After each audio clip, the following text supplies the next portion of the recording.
하나님의 말씀이 영혼의 양식이라면 기도는 영혼의 보급입니다. 하루의 시작을 말씀과 기도로 한다면 우리의 영혼은 날로 건강해질 것입니다. 오늘은 열왕기하 16장 7절에서 9절의 말씀을 묵상하여 우리의 영혼을 살찌우고 기도로 하루를 시작함으로 활력을 얻고자 합니다. 아하스가 아수르 왕 디글랏 빌레셀에게 사자를 보내 이르되 나는 왕의 신복이요 왕의 아들이라. 이제 아람 왕과 이스라엘 왕이 나를 치니 청하건대 올라와 그 손에서 나를 구원하소서 하고 아하스가 여호와의 성전과 왕궁 곳간에 있는 은금을 내어다가 아수르 왕에게 예물로 보냈더니 아수르 왕이 그 청을 듣고 곧 올라와서 다메섹을 쳐서 점령하여 그 백성을 사로잡아 기르로 옮기고 또 르신을 죽였더라. 오늘의 말씀을 이해하려면 본문 직전의 상황을 먼저 살펴보아야 합니다. 유다왕 요아스와 그의 아들 요담이 왕위에 있을 때까지만 해도 유대 나라는 그럭저럭 하나님을 의지했습니다. 하지만 요담의 아들인 아하스가 왕이 되면서부터 상황은 급변하기 시작했습니다. 왜냐하면 아하스가 하나님을 전혀 의지하지 않았기 때문입니다. 하나님의 백성이 하나님을 의지하지 않으면 어떻게 될까요? 3절에 보면 이방 사람의 가증한 일을 따라 자기 아들을 불 가운데로 지나가게 했다고 합니다. 이런 일은 당시 이방인의 제사 풍습 중 하나님께서 가장 가증히 여기시는 인신 제사의 한 모습입니다.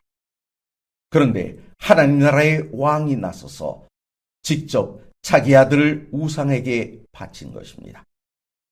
지금까지 이스라엘 왕들 중 이런 일을 따른 왕이 없었는데 그 일을 아하스가 행한 것입니다. 여기서 불 가운데로 지나가게 했다는 말은 다소 애매합니다. 하지만 예수님 당시 제사장 가문의 후손이며 유대의 저명한 역사학자인 요세푸스는 당시의 일에 대해 다음과 같이 설명했습니다. 자식을 불 가운데로 지나가게 했다는 말은 자식을 불에 태우는 번제물로 바친 것이라고 말입니다. 아하스가 이방의 인신제사를 그대로 따라했다는 것입니다. 4절의 기록을 보면 하나님을 떠난 아하스가 행한 두 번째 악행으로 작은 산 위와 모든 푸른 나무 아래서 제사와 분향을 하게 했다고 한 것입니다. 이러한 배도는 결국 5절에서 아람 왕이 유다를 침공하는 것으로 이어졌습니다. 그런데 본문을 보면 다급해진 아하스가 아수르 왕에게 성전의 은금까지 다 내어주며 자신을 그의 신복이요 아들이라 칭하면서 도움을 청하기에 이르렀던 것입니다.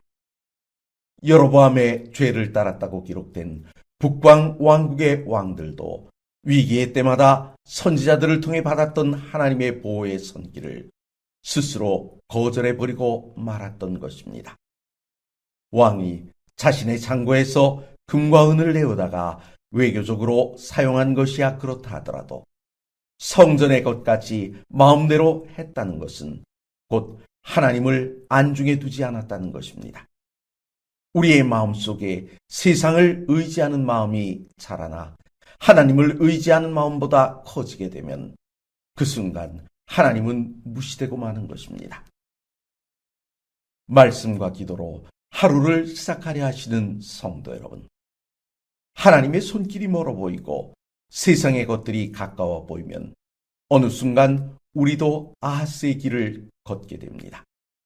우리가 이 아침 하나님의 음성을 듣고 기도하는 것은 우리의 눈을 하나님께 고정시키므로 아하스의 길에 들지 않기 위함입니다. 이 시간 우리의 눈이 하늘을 향해 열리도록 간구하심으로 온전히 하나님을 의지하시는 귀한 아침이 되시길 간절히 바랍니다.